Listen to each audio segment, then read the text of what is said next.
Adopté. Article 61, Monsieur Folliot est inscrit sur l'article, je crois.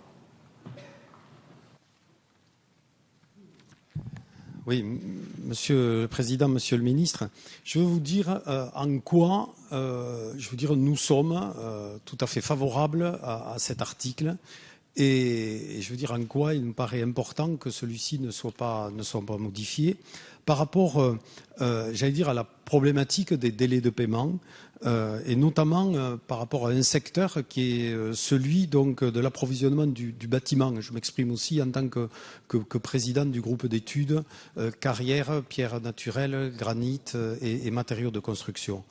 En fait, ces entreprises, donc pour beaucoup d'entre elles, fonctionnent donc avec un système de facturation immédiate avec leurs fournisseurs qu'elles paient dans le délai du droit commun fixé par la LME qui est de 60 jours et en facturation périodique avec les clients du bâtiment. Qu'est-ce que la facturation périodique ? Cela consiste à regrouper la facturation de l'ensemble des livraisons effectuées sur une période, généralement un mois, et qui ne fait à ce jour l'objet d'aucun encadrement légal dans le Code du commerce. En fait, vous avez un grand chantier de voirie ou d'infrastructure de travaux publics, on vous livre des granulats pendant tout le mois, du 1er au 31, on vous fixe la date de facturation et le 31, mais les premières livraisons sont le 1er, donc cela fait un délai d'une trentaine de jours entre la première livraison et la date de facturation.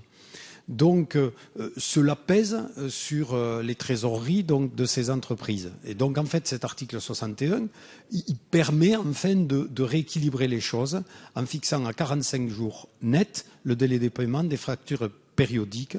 Et donc, il ramène à 75 jours et à 60 jours en moyenne sur le mois, donc le délai de paiement effectif des livraisons. Et on note que la plupart des PME du bâtiment sont d'ores et déjà à 45 jours.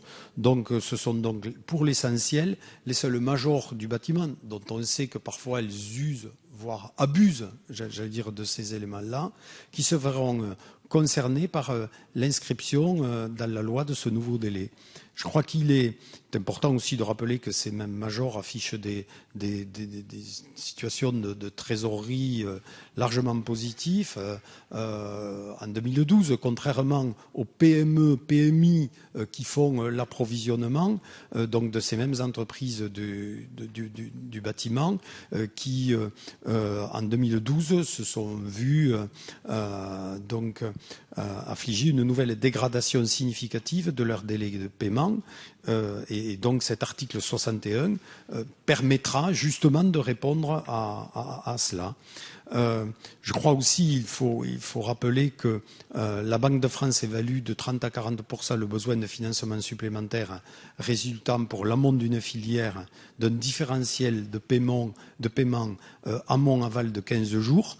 Donc l'avantage qu'en retirerait l'aval de la filière sera quant à lui limité, eu égard au poids marginal que représentent les matériaux de construction dans la structure du coût d'une prestation et de travaux. Il faut donc sortir de cette logique qui consiste à donner aux uns en prenant aux autres. Donc c'est ce qu'en fait permet cet article 61 en prévoyant, outre le délai applicable aux factures périodiques, donc amont des entreprises du bâtiment, un encadrement renforcé en matière de règlement d'acompte et de solde de marché aval des entreprises du bâtiment. Donc en fait, j'en terminerai par là, cela constitue un point d'équilibre qu'il convient de préserver et en ce sens, je crois que c'est quelque chose qui est très très important pour l'ensemble de cette filière. Merci.